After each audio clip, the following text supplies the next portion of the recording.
Hipfig Travel Channel offers DIY travel video guides for more than 25 cities in Asia, US, and Canada. If you like this video, then subscribe, give us a thumbs up, or a comment. Welcome to Hipfig's Travel Guide series on Osaka, Japan. In this video, we'll show you Universal Studios Japan, located in Osaka, and we'll show and tell you how to get there, what to do, and offer tips from our own experience to make your visit easier to Universal Studios Japan. Universal Studios Japan is located in Konohana-ku, Osaka, Japan. There are several ways to get to Universal using the trains and subways and even by boat. We're only offering a few ways which have the least amount of transfers.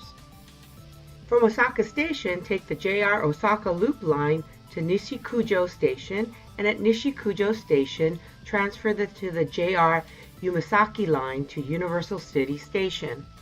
If you're near Nara Station, then take the JR Yamatochi line and alight at Nishikujo Station, and at Nishikujo Station, take the JR Umasaki line to Universal City Station. From Osaka Namba Station, take the Hanshin Namba line to Nishikujo Station, and at Nishikujo Station, transfer to the JR Umasaki line to Universal City Station.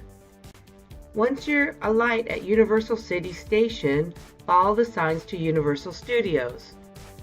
You'll go up the escalators to Universal Walk, where there are many restaurants, shops, and a few hotels.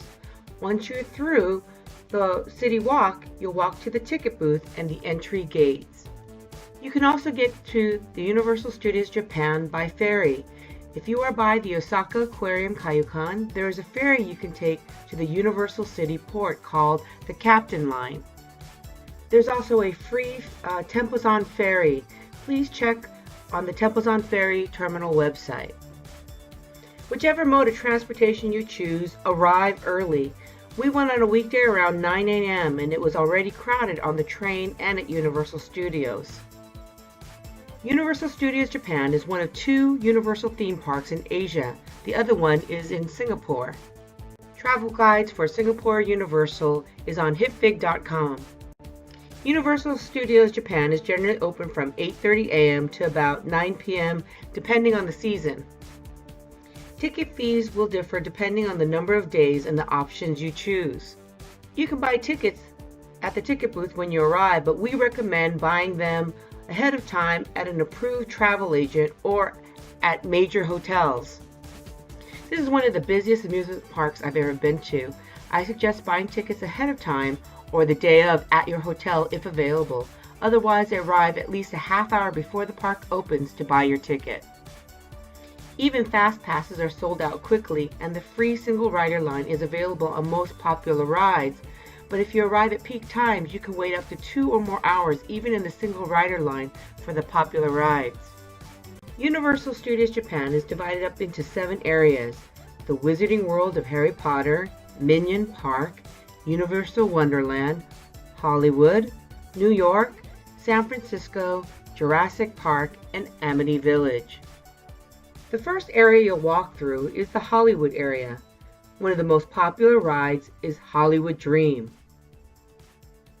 What makes this roller coaster so popular is not the drops going forward, but the drops going backward that make it such an exciting ride.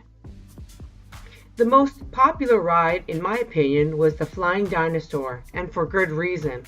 This is probably the best roller coaster ride at Universal Studios Japan. You are face down, twisting, turning, looping, and dropping on this exciting roller coaster. Ride on this first, as the wait can be over 2 or more hours even with a fast pass. Minion Park is relatively new and so crowded at peak times there's hardly any room to walk. There's a new ride called Freeze Ray Sliders. Minion Park is cute and is great for children and fans of the Minions. Near Minion Park is the Amityville Village. The Jaws ride is unique to Universal Park Japan as it is no longer in Universal Studios Hollywood. The lines for the Jaws ride are often short, so save this ride for later. It's an entertaining ride and an opportunity to get off your feet. You can take a picture with the giant shark in front of the entrance of the ride. Here are a few tips. Make sure to bring a reusable water bottle. And please wear sunscreen and comfortable shoes. If you continue up the park, you'll get into a section called Universal Wonderland.